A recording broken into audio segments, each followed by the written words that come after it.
And as I said, no matter what protesting you can do, if the land is not available, then basically the idea of having a horse project in the area is probably not a runner. And there's a huge amount of money. I mean, in Ballyfermot there was a 3-point-something million investment in the Ballyfermot project, and similarly the project here, if it was to be repeated, would cost in the order of 3 or 4 million.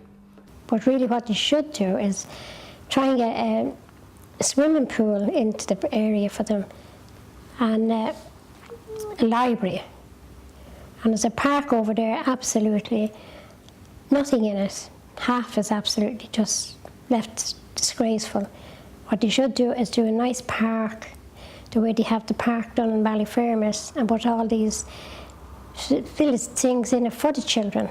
You know, the swings and games, and there's plenty of things you could do in that park. Yeah, there's a swimming pool in Clondalkin village, and that technically provides for the needs of this area, even though it's not quite within your community.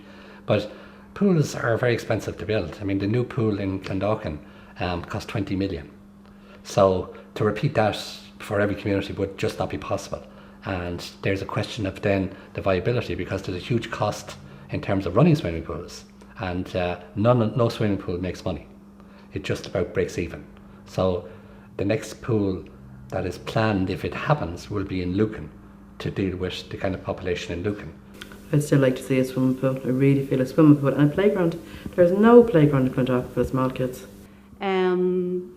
We have Ronanstown Youth Service, which is a great facility, and we have a couple of other projects there, but there's not enough youth, facilities like boxing clubs, stables, you know what I mean? I mean, we have Bernard Dunn, world champion boxer from here, and we're only getting a boxing club built now on the side of an old community centre, but the thing is, the boxing club is being built, so that's great.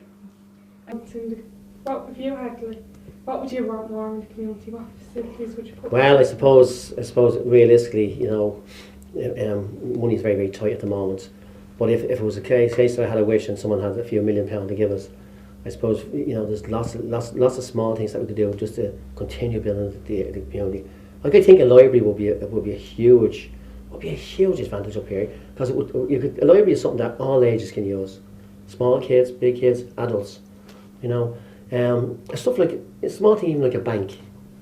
It would just give us that finishing touch. A restaurant, maybe some proper playgrounds. Small things like that. They're just so important, and I think they would give us the finishing touch to the area. There's not very many facilities in Ballyfermot. Like, what more would you need?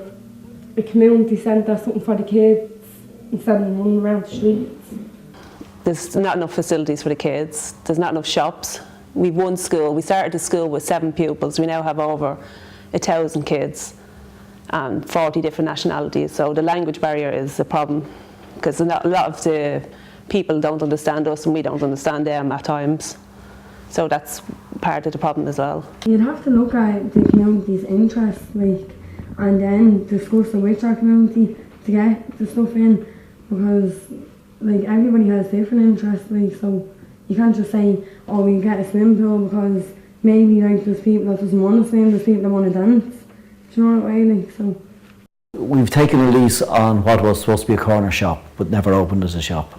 Now we're just waiting on the council to sign off on the actual legal end of it, and we're hoping that we'll be able to operate some activity at night down there in the new estates in Ballyfermot, because there's nothing down there at all.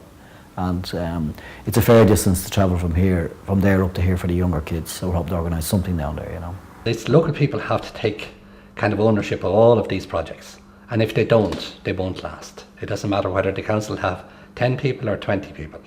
If you look at this building here and how protected it is because it's in the community and because the community use it, and similarly the building across the road, in 26 years the building across the road has had one break-in. And the reason it has had one break-in is because local people are involved and use it. So I think that you can talk about the council putting playgrounds or facilities in, but unless local people are involved in the preparation and the running of these buildings, they won't last. Well, I think we learned a lot about it with you. Yeah, and we hope you did too. That's it. Yeah. Bye.